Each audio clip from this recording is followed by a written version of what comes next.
Number 10, a roof is a man-made thing.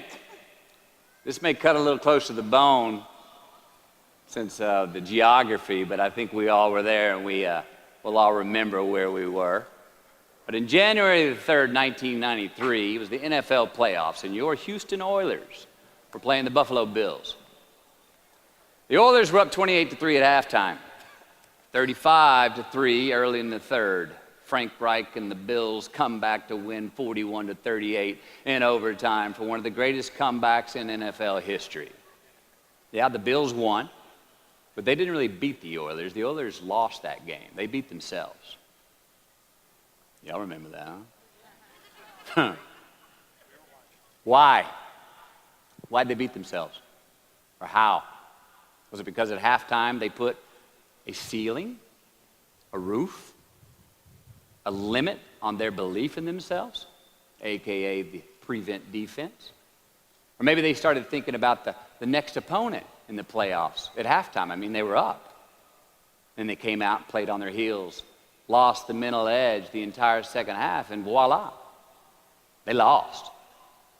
In a mere 2 quarters, defensive coordinator Jim Eddy went from being called the defensive coordinator of the year and the man first in line to be a head coach next year to a man without a job in the NFL. You ever choked? Nobody has ever choked? I have. You know what I'm talking about, fumbling at the goal line, stuck your foot in your mouth once you got to the microphone, had a brain freeze on the exam that you were totally prepared for. Forgot the punchline to a joke in front of 4,000 graduating students at the University of Houston commencement. Or maybe you've had that feeling of, oh my God, life just cannot get any better than this moment. And ask yourself, do I deserve this? Now what happens when we get that feeling? We tense up. We have this sort of outer body experience where we are literally seeing ourselves in the third person.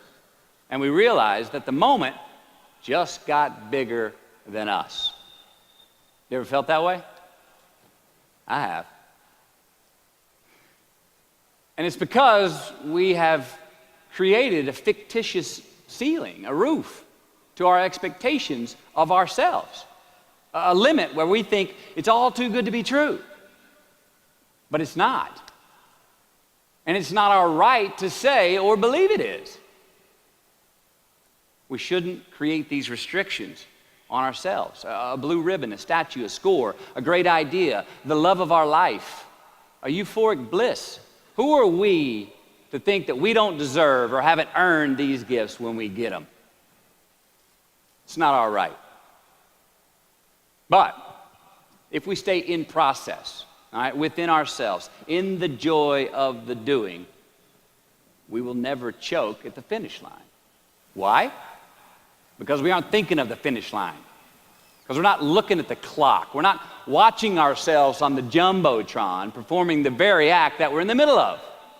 No, we're in process. The approach is the destination, and we are never finished. Bo Jackson, what did he do? He used to run over the goal line, through the end zone, and up the tunnel. The greatest snipers and marksmen in the world, they don't aim at the target. They aim on the other side of the target. We do our best when our destinations are beyond the measurement, when our reach continually exceeds our grasp, and when we have immortal finish lines. Now, when we do this, the race is never over. The journey has no port. The adventure never ends because we are always on the way.